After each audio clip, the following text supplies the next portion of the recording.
Hi world, it's Spencer. Today's video is a little bit different from a lot of them.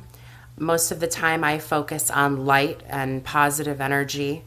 Today I am dedicating this video to a friend of mine. Her name is Mary Beth. She lost her daughter and I went to the wake yesterday. It was crushing, horrible, sad.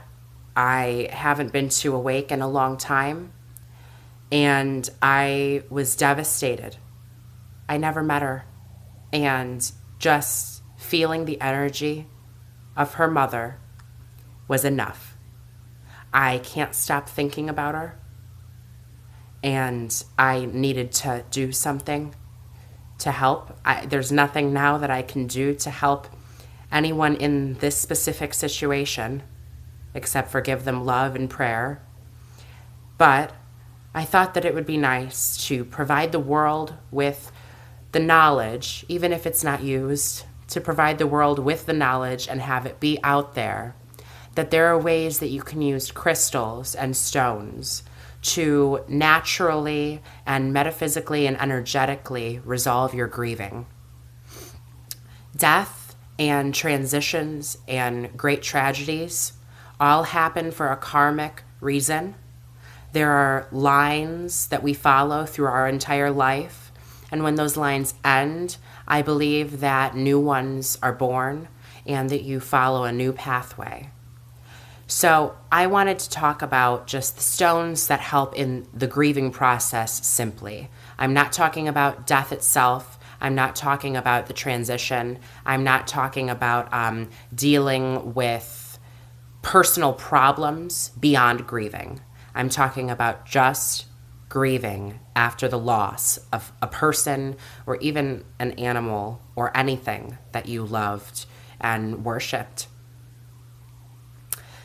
To lose a child, I believe, is something that no person should ever have to do in their life or in any other life. However, in the world that we live in, the dark side of the world takes over a lot of the time, and people do die. So when this happens, you're overcome with sadness, grief, depression, anxiety. Your emotions run wild, or sometimes they disappear and you don't feel anything at all. So the first stone that I wanted to give the world was selenite. Selenite is a stone of purification. I'll do a whole video or maybe a few on selenite. It's actually one of my top 5 favorite stones in the world. It's beautiful and white. It's a sodium-based mineral. It comes from Mexico and I believe a couple other areas. Selenite is unbelievable. It is the #1 stone for purification and cleansing. Selenite allows you to not only get rid of all your unwanted negative energies and thought forms, but it purifies your thought forms. It strips your thoughts down to the core so that you can see the light and the happiness that underlies every situation, which it does. Every sad situation has an underlying happiness. I, for instance, believe and know that when someone dies, they're eternally in white light. There is no death. We are all always just revolving around in the universe, in the cosmic consciousness whirlpool. So selenite is the first stone that I would recommend because it allows you to purify your thoughts and it allows you to grieve with an open mind. It will cleanse your mind. The next stone is one that I made a video on previously. It was actually my first video because it's such an important stone, which is rose quartz. Rose quartz is one of the most amazing stones in the world because it provides a genuine energy of raw love. It enables you to love yourself, and when you're going through a healing process, which is what the grieving process is, it's a healing process, except in a weird way. When you go through a grieving process, rose quartz is something that you can use to provide yourself with nourishment and stability, emotional stability.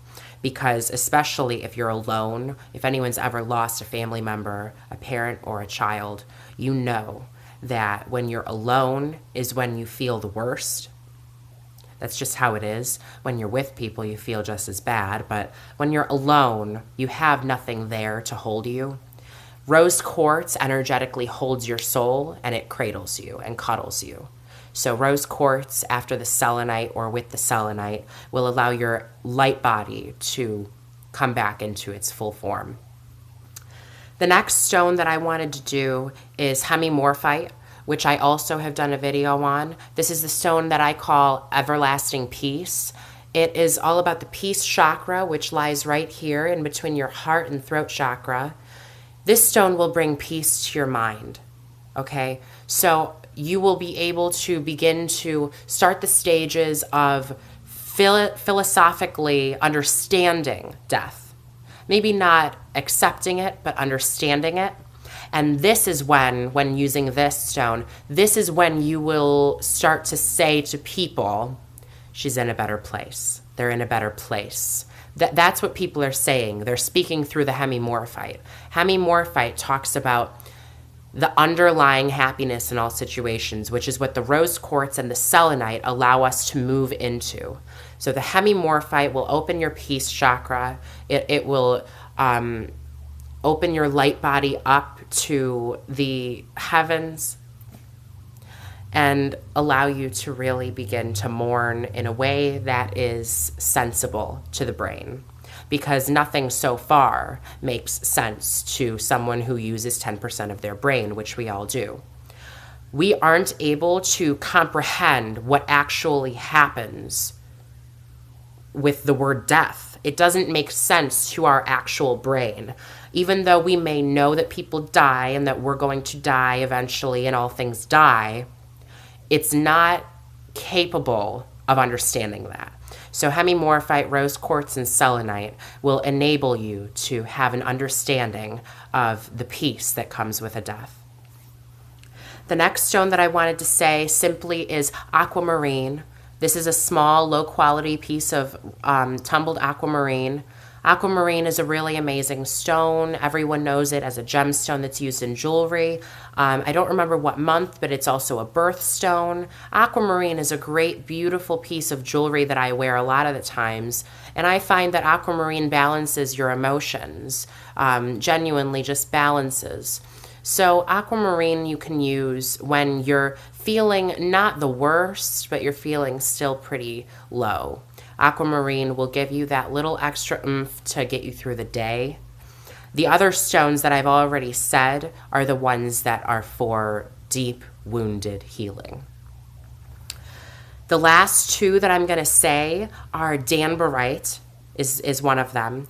Danbarite will be a video of its own. This is one of the most beautiful stones in the world. It's the stone that is a direct key to the angelic kingdom. It allows you to communicate and accept the blessing of angels.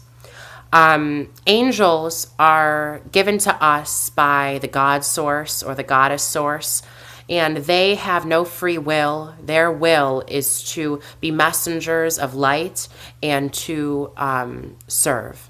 So when you need angels, which we all do, and when someone is grieving, you need them even more so. When you need the angels, you can use danbarite to call them in. And I suggest angelic working for every death and grieving process that you go through in your life. Danbarite will allow you to open your heart to the angels. Danbarite, actually, I always say, danbarite opens your heart up like a flower. So, the last stages of grieving is resolving your heart, because your heart is what is really, most of the time wounded the worst in this, your heart chakra and your heart center. So when your heart center is low, your entire body is not working right. So danbarite will give you that angelic, high vibration boost to get through the day and to make it out okay. The last stone that I wanted to go over with was apophyllite. I'm going to be talking about, instead of green apophyllite, this one I'm going to be talking about clear apophyllite. This is just a piece of clear apophyllite. It's called an apophyllite tip when it's in this form. This stone has a lot of different things that it does, but the number one is for mental clarity and focus. And it also calls in fairy energy, which fairy energy is abundant, prosperous, and everlasting. So this stone is like the icing on the cake for the grieving process because it allows you to really come into a full circle view of what happened, what will happen from here, and how you can move on. So the apophyllite will provide you the focus and clarity that your mind's eye needs to go through this. What you can do with the apophyllite is hold it to your third eye chakra. It's a pyramid. It will invoke energy, and it will take your third eye on vision journeys. It will take you into new dimensions, and it will allow you to focus on what you need to. All this being said, there's nothing that can cure the pain that comes from the death of a loved one. But everything happens for a reason. I really do genuinely believe that. I do grief counseling with spiritual matters. And I've met a few people over the years now who have gone through things and used stones, energy, and meditation and the angels to focus on why it happened, how it happened, and what they can do from here on out, which is what you really need to think about is how do I move forward? Because we can look on the past and think whatever we want, but it doesn't mean squat unless we're moving forward with our thoughts. I want to thank anyone who views this video. I am in mourning for my friend and the great loss that she has suffered. This video is in memoriam for Jessica. Goddess bless your soul, as I know she has. Blessed be.